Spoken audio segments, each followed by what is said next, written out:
जय श्री राधे कृष्ण। प्रिय मित्रों, सोचो तुम्हारे पास दिन के 24 घंटे हैं, मेरे पास भी 24 और किसी राजा महाराजा या करोड़पति के भी उतने ही 24 घंटे हैं। फिर क्यों कोई इंसान शून्य से उठकर आसमान छू लेता है और कोई इंसान पूरी उम्र ख्वाब ही देखता रह जाता है। कृष्ण कहते हैं मनुष्य वही है जो कर्म करता है, जो कर्म नहीं करता वो केवल देह धारण किए प्राणी मात्र है। आज मैं तुम्हें ऐसे नियम बताने जा रहा हूँ जो अगर तुमने जीवन में उतार लिए तो सफलता तुम्हारा पीछा करेगी, लेकिन अगर इन्हें अनसुना कर दिया तो जीवन भर पछताना पड़ेगा। तो बैठो और सुनो कृष्ण के वचन। कर्म ही भाग्य का निर्माता।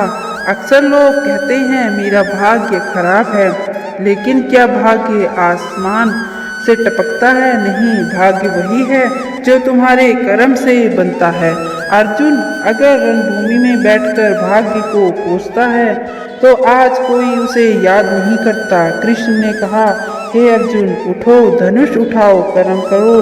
यही जीवन का पहला नियम है। कभी खाली मत बैठो। खालीपन एक बीमारी है, ये धीरे धीरे इंसान की आत्मा को खोखला कर देता है। अगर तुम्हें नहीं पता कि जाना कहाँ है तो दौड़ने से क्या मिलेगा? जो व्यक्ति बिना लक्ष्य के जीता है उसका हर परिश्रम बर्बाद होता है। कृष्ण ने अर्जुन को केवल यही कहा, धर्म की रक्षा ही तेरा लक्ष्य है।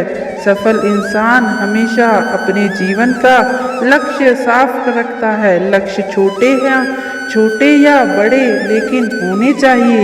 याद रखो, बिना लक्ष्य का जीवन दिशाहीन नाव है। सोने चांदी खो जाए तो फिर मिल सकता है, लेकिन समय खो गया तो कभी लौट कर नहीं आता। कृष्ण ने कहा, काल में हूँ। सोचो, जब स्वयं भगवान खुद को समय कहते हैं तो समय की शक्ति कितनी महान होगी। जो इंसान अपने समय को व्यर्थ करता है वो असल में भगवान को व्यर्थ कर रहा है। आज का नौजवान सोचता है कल से मेहनत करूंगा, लेकिन सच ये है कि कल कभी नहीं आता। सफलता का तीसरा नियम, समय का आदर करो। कोई भी सफल इंसान बिना असफलता के आगे नहीं बढ़ा। पांडवों ने भी हार देखी, वनवास झेला, लेकिन हार कर बैठे नहीं। उन्होंने हर असफलता से सीख ली। कृष्ण कहते हैं असफलता केवल संकेत है कि अभी सीखना बाकी है। तो अगली बार जब हार मिले तो मत टूटना, क्योंकि वही हार तुम्हें और मजबूत बनाएगी। मन पर नियंत्रण। सबसे बड़ा युद्ध बाहर नहीं भीतर है। अगर तुम्हारा मन बिखरा हुआ है तो तुम लाख प्रयास करो, सफलता दूर रहेगी।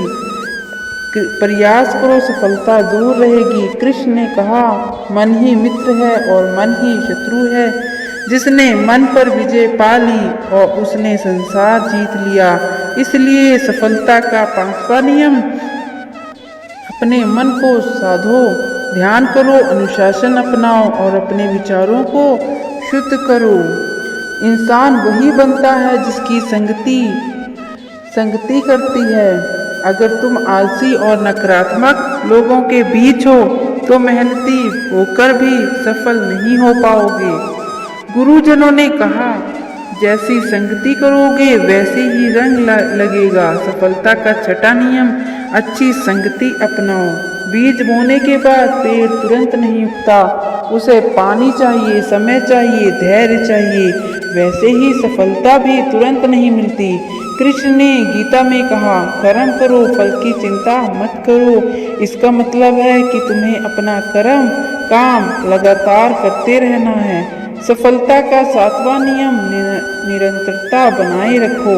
तुलना इंसान की सबसे बड़ी कमजोरी है। अर्जुन ने कभी भीष्म या कर्ण की ताकत से तुलना नहीं की। उसने केवल अपने धनुष और अपने अभ्यास पर ध्यान दिया। अगर तुम दूसरों से तुलना करोगे तो खुद को छोटा मानने लगोगे। याद रखो, तुम खुद से बेहतर बनना है, दूसरों से नहीं। सफलता का मतलब केवल पैसा या शोहरत नहीं। असली सफलता वही है जो तुम्हें विनम्र बनाए, कृष्ण कहते हैं जो दूसरों की भलाई करता है वही सच्चा सफल है। अगर तुम्हारी सफलता दूसरों की भलाई में नहीं बदलती तो वह सफलता अधूरी है। 9वां नियम, विनम्र रहो और सेवा करो। मनुष्य जितना भी शक्तिशाली हो जाए, अंत उसे ईश्वर की कृपा चाहिए। जब इंसान मेहनत के साथ ईश्वर पर विश्वास करता है तभी चमत्कार होते हैं। पांडवों की विजय केवल उनके बल से नहीं हुई बल्कि कृष्ण की कृपा से भी हुई। 10वां नियम, ईश्वर पर अटूट विश्वास रखो। याद रखो, अगर तुमने ये नियम जीवन में उतार लिए तो तुम्हारी सफलता कोई रोक नहीं सकता। तुम चाहे जहाँ हो एक दिन आसमान तक जरूर पहुँचोगे।